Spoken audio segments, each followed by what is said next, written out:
Welcome to this weekly show, the Teenage Mutant Fight Club podcast, where we dive into wild tales of, well, teen heroes, and underdog outcasts from the world of flash fiction. We try to make it fun and entertaining like a blockbuster action film, and you guys sent in some pretty epic stories this week, so get ready for a thrilling journey into two unique stories today. Rate and follow the show for more captivating stories. These stories were so cool. You shared these with us, and we think you'll find some pretty fascinating parallels and some thought-provoking ideas within them.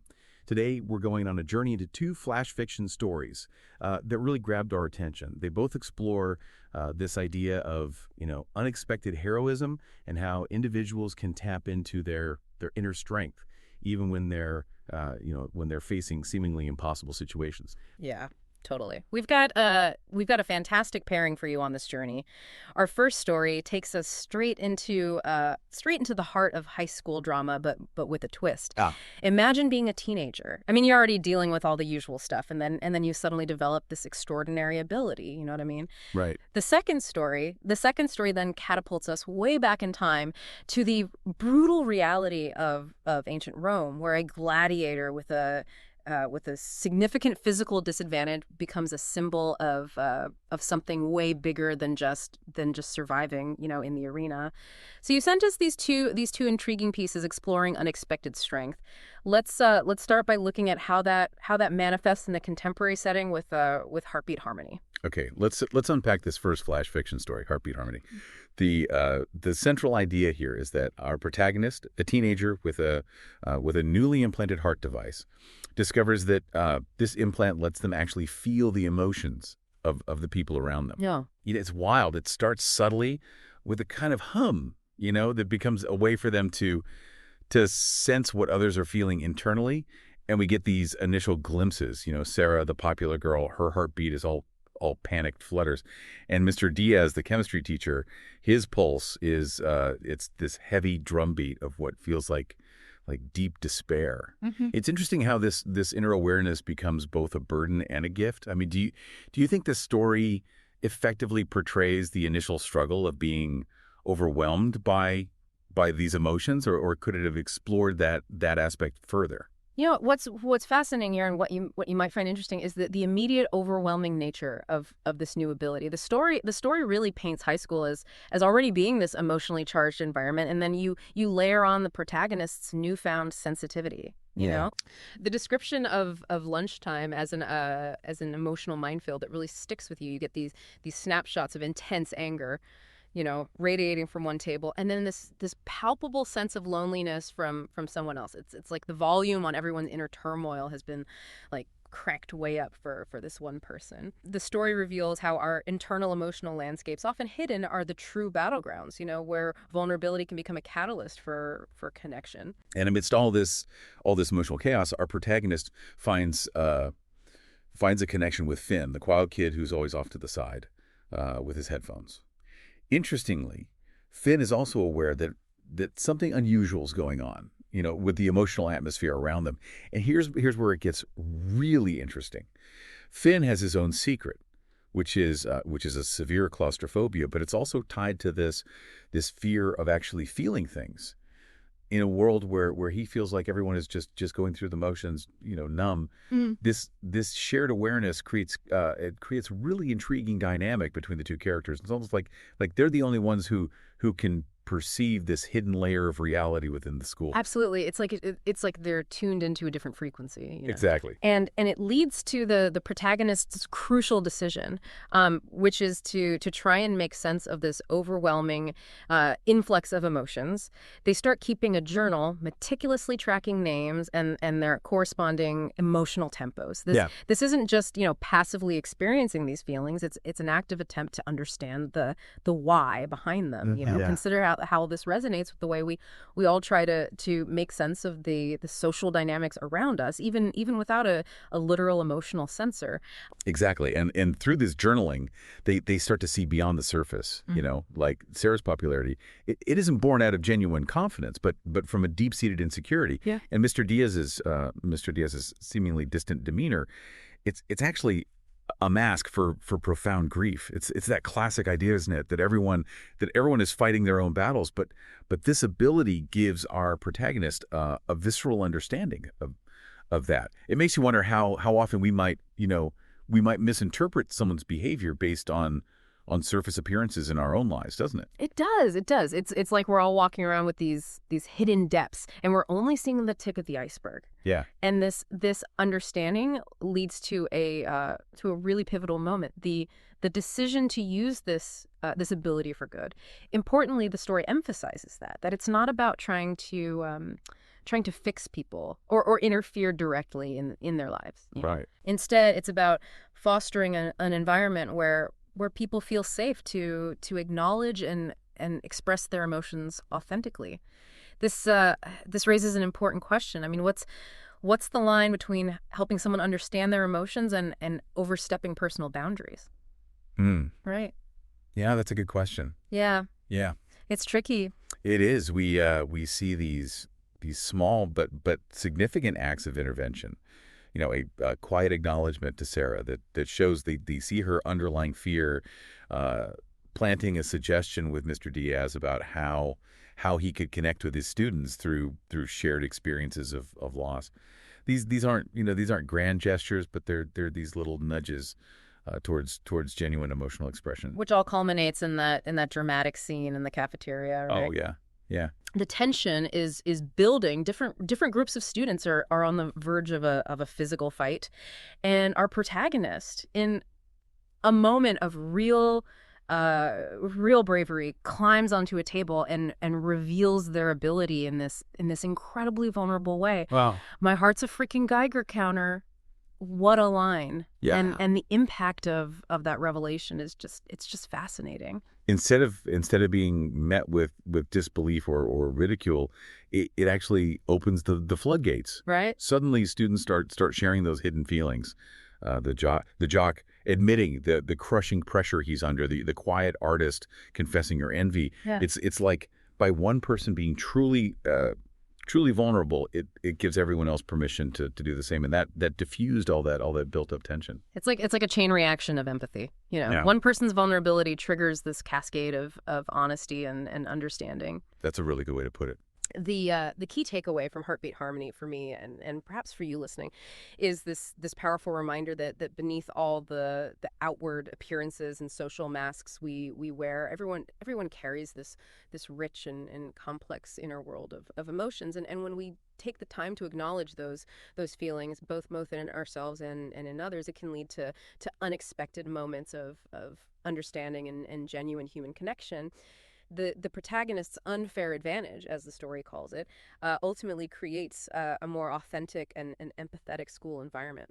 So having seen how interperception became a catalyst for change in the high school flash fiction story, let's now journey to a vastly different world, ancient Rome, and examine how a physical limitation can become a source of profound influence in the shadow of the Colosseum. Here, the premise is that we have a gladiator named Marcus who has one arm, a significant disadvantage in the brutal world of gladiatorial combat. Yet against all odds, he doesn't just survive; he rises through the ranks and ends up inspiring a revolution. Right, and it's incredible how the story captures that sense of defiance. Marcus's initial situation is stark. He's a scholar, not a fighter, forced into this violent arena, and his missing arm is a constant reminder of his vulnerability. The story highlights this internal fury, at being dismissed, at being underestimated. It's not just about physical limitation. It's about the societal judgment that comes with it. The narrative demonstrates that true power lies not in physical dominance, but in the symbolic resonance of defiance, capable of fracturing even the most rigid hierarchies. But his success in the arena is unexpected, and it's not based on brute strength, which he clearly lacks. His first victory comes through sheer cunning, using the net. I mean, it's an ironic twist. The very tool meant to ensnare him becomes the instrument of his opponent's defeat. And the crowd's reaction is just as surprising. It's not the usual bloodlust, but a kind of stunned awe. It's like they've never seen anything like it before. Exactly. It completely upends their expectations of what a gladiator should be, you Right. know?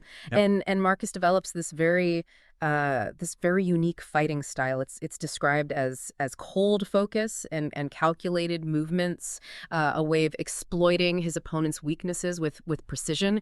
He's not relying on power. He's relying on intellect and strategy. And the crowd's reaction shifts over time from simple entertainment to this bewildered fascination. They're witnessing something entirely new in the arena. And as his victories mount, something really interesting starts to happen beyond the Colosseum walls. His success isn't just about individual survival anymore. Whispered stories begin to circulate, and a spark of resistance ignites among the slaves. Even the ruling elite start to feel a sense of unease. His missing arm, initially a symbol of his weakness, transforms into a powerful symbol of defiance. This is where the story transcends the typical gladiator narrative. You know, it's not just about one man's fight for survival. It's about how his resilience and unconventional victories start to resonate with those who are also, you know, marginalized and repressed. He becomes this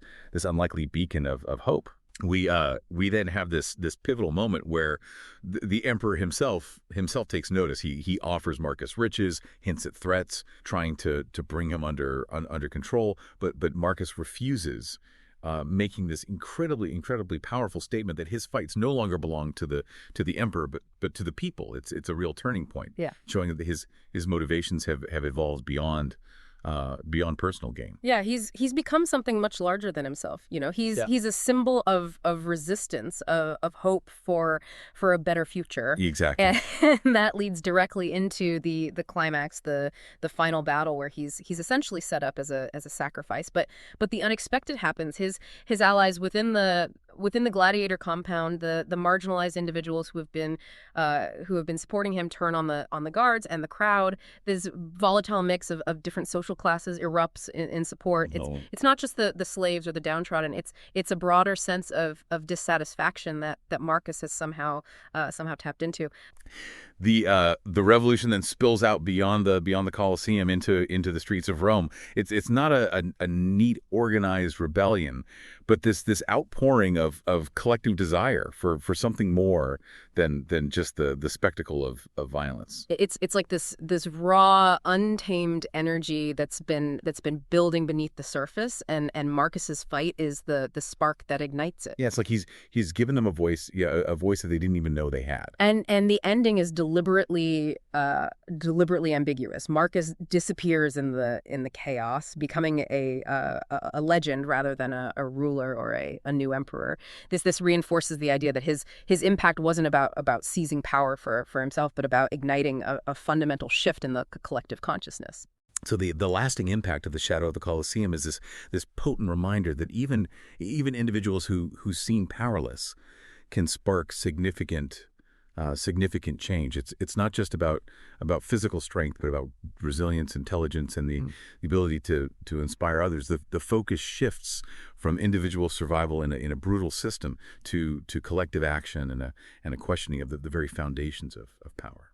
So in these two very different journeys, one through the emotional landscape of a modern high school, and the other through the brutal arena of ancient Rome, we see these compelling examples of how individuals facing unique challenges can become catalysts for change. In Heartbeat Harmony, it's through the power of empathy and understanding those hidden emotional worlds. In the Shadow of the Colosseum, it's through defying physical limitations and igniting this desire for freedom and a rejection of the status quo. What stands out to you, our listener, in these flash fiction stories? Do you see connections between the internal struggles of the high school students, all those unspoken emotions, and the systemic oppression within the Roman Empire? How does this idea of an unfair advantage, whether it's a heart implant or a different way of thinking and fighting, play out in each narrative. It's really thought-provoking, isn't it? Yeah. I mean, to think about how these seemingly disparate stories can actually speak to similar themes, like the power of the individual to challenge the norms to make a difference, you know. Right, and how those challenges, those differences can actually be strengths in disguise. Exactly. You've heard both tales, but now take a second to think about them side by side. The protagonists in Heartbeat Harmony used an internal change to perceive and influence their environment, while Marcus leveraged his external disadvantage to challenge a societal structure.